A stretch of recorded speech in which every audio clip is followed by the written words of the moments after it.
আসসালামু আলাইকুম রহমতুল্লাহি ওয়া বারাকাতুহু। আরও একবার আপনাদের প্রত্যেককে আমাদের রমাদান ব্লগে স্বাগত। আলহামদুলিল্লাহ, বরকতময় এই মাসের প্রথম রহমতের প্রথম দশার্ধ আস্তে আস্তে চলে যাচ্ছে আমাদের থেকে।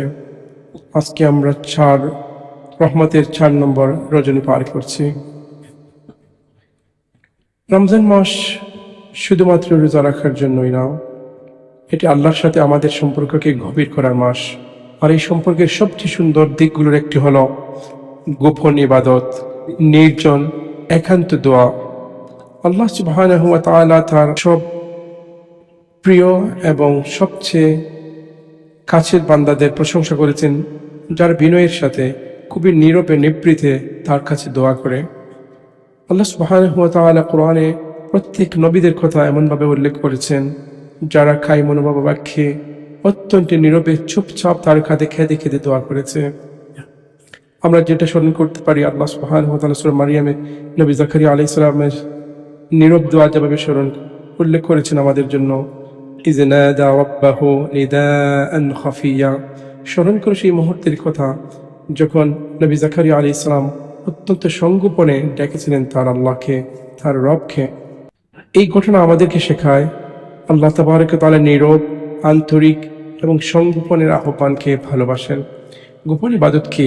গোপন ইবাদত হলো যখন সমস্ত দুনিয়া একদম ঘুমে ভিভোর অথবা গভীর রাত, যখন সবাই আরামসে ঘুমাচ্ছে, আপনি জেগে উঠে তাহাজ্জুদের জন্য দাঁড়িয়েছেন, সবাই ঘুমিয়ে আছে শান্তিতে, আপনি আপনার রবের জন্য দাঁড়িয়ে আছেন। সারা দুনিয়ায় যখন ঘুমে ভিভোর, আপনি তখন সিজদায় চুপচাপ কান্নায় চোখের জলে জায়নামাজ বিছিয়ে দিচ্ছেন। এবং পৃথিবীবাসী যখন দান সদকা করার জন্য অভিনয় করে, দান সদকা 1 টাকা দিয়ে 10 টাকার মতো পাবলিসিটি করে, আপনি সেটা না করে এমনভাবে দান করছেন যেন কেউ জানেই না আপনার ডান হাত দান করতে, বাম হাত জানেই না। কিংবা অন্তর থেকে আপনি এমন নীরবে নিবৃত্তি দোয়া করছেন, আপনার চুল, আপনার ধমনীয় টের পাচ্ছে না। এই সমস্ত আমলগুলো যা শুধুই আল্লাহর জন্য, মানুষের প্রশংসার জন্য নয়। কেন আল্লাহ পাক গোপন দোয়াকে ভালোবাসেন? কারণ এর মাঝে তাকে খাঁটি ইখলাস, নিষ্কলুষতা, যেখানে লোক দেখানো কিংবা রিয়া থাকে না। আর এটা শুধুমাত্র হয়, কেবলমাত্র হয় আল্লাহর জন্য। সেকেন্ডলি, এতে সম্পর্ক হয় গভীর এবং ব্যক্তিগত।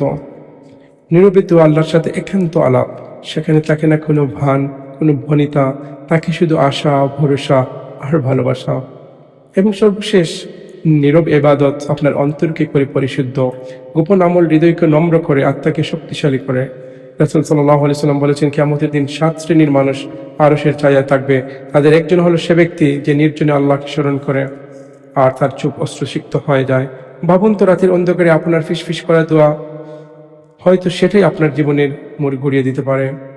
কল্পনা করে এমন একটা মুহূর্ত যখন সবাই আপনার থেকে মুখ ফিরিয়ে নিয়েছে, আপনি কোনো পথ পাচ্ছেন না, পথের ঠিকানা হারিয়ে গেছে।